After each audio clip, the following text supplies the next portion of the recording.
took me a long time to do it, and eventually when I did it, it felt 100% right, and to this day, thank God, 2 years later, it feels 100% right. And so I'm making strides. It takes a lot of work to build a career as a soloist in any region, and so therefore I've got to stay focused purely on what I'm doing as a soloist. If I had the back of my mind of always returning to Celtic Thunder, I don't think I would make any progress. Yeah.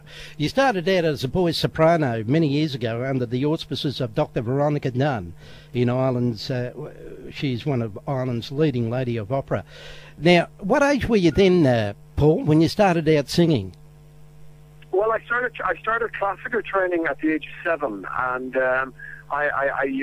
I suppose started initially as a bit of fun, as a bit of a hobby as a child, and then when we realised that possibly I was a little bit better than just the average kid singing in a choir, and I started getting more enjoyment out of it, it became a little bit more serious. And then at the age of 12, I got employed in an opera, actually, in a fully professional opera with the National Concert Orchestra of Ireland. And I was playing the lead role in that, in an opera called Amal and the Night Visitors. And I suppose I caught the bug at that point. I mean, I discovered that I could sing and get paid for it. I just thought, well, this is brilliant. So, and then I released an album, my first album at the age of 14, and that went pretty well in Ireland. And it just kind of went from that from strength to strength. And I suppose, you know, I discovered a love and a passion, and I just went with it, and I've been doing it now for nearly 20-odd years, and I'm 33 now, and I'm loving every bit of it. Since then, you've gone on to bigger and better things, having recorded your own CDs and also the Celtic Thunders CDs and DVDs, and also performed in front of leading dignitaries, I understand, including the President of America, Barack Obama. Was that at the White House there, Paul, that you performed in front of the President? Yeah, I mean, it was a fantastic experience. It was his first year in office, and it was his first time to celebrate St. Patrick's Day in the White House. And so Celtic Thunder and myself got invited along, and we performed for him. It was a wonderful occasion, and I was then delighted then when I got asked to actually sing a solo, you know, on the night as well, and I got to sing "You Raise Me Up" for him.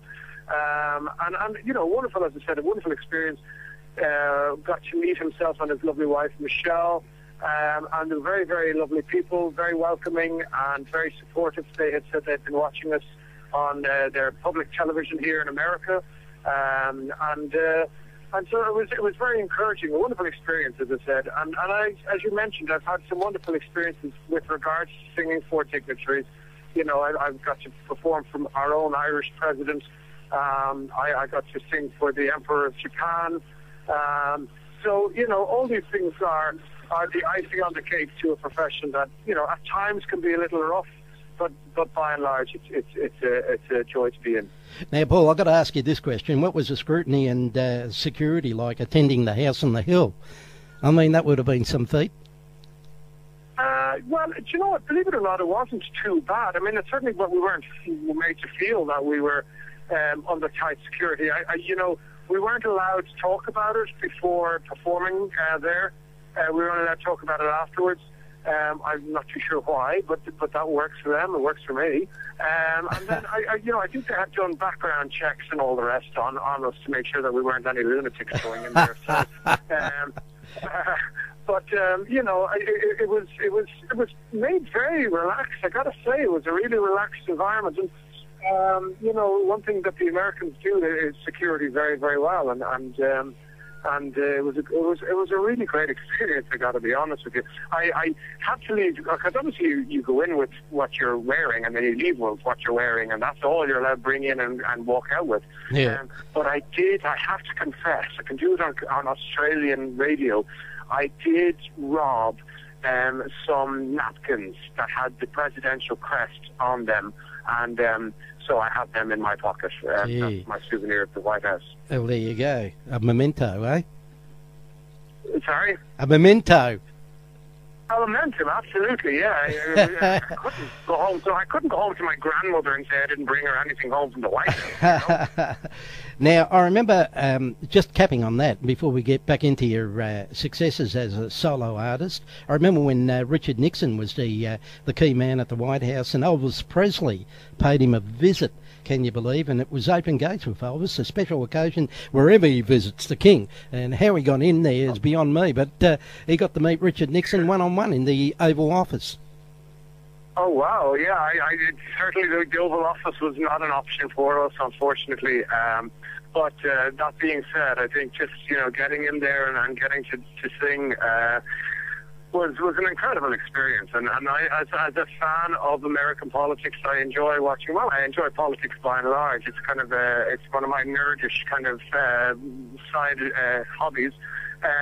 But I to get in there and to see, the paintings of all the past presidents, etc. And, this is the thing that I often say, American politics, okay, it's an American thing, but it has a detrimental effect on all of us. No matter what happens in America happens to the rest of the world. So, everybody has a huge interest in American politics, I think, and certainly I was blown away by seeing all the paintings of the former presidents around the house and getting pictures in the White House. It was just an incredible experience, and I hopefully I'll get back there one day.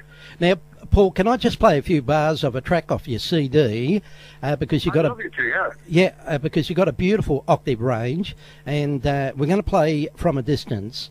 We're going to put that to air, and then we're going to come back and talk about the kickstarting a concert thing that you got, this project happening, and we want to talk about that. So let's have a few bars of From a Distance from Paul Byrom. This is taken off his This Is the Moment CD. We'll be back with you shortly there, Paul.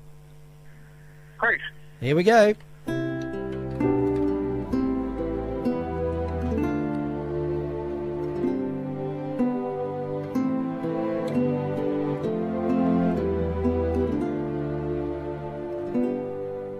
From a distance the world looks blue and green, and the snow-capped mountains white.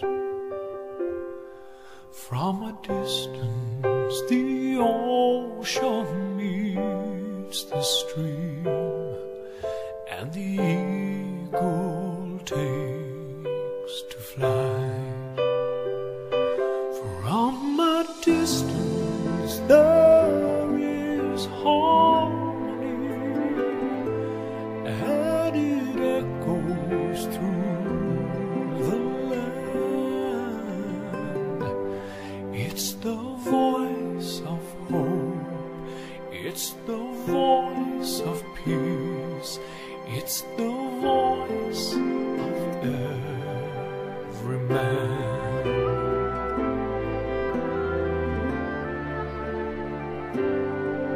From a distance we all have enough, and no one is in need. There are no guns, no bombs, and no disease, no hungry mouths to feed. From a distance we are instruments marching in a common band, playing songs of hope, playing songs of peace. They're the songs of every man. God is watching us, God is watching us, God is watching us from a distance. You got a beautiful octave voice there, Paul, and it's a credit to you, this CD. It's put together so beautifully, and that particular song there, From a Distance, it's one of the most loved songs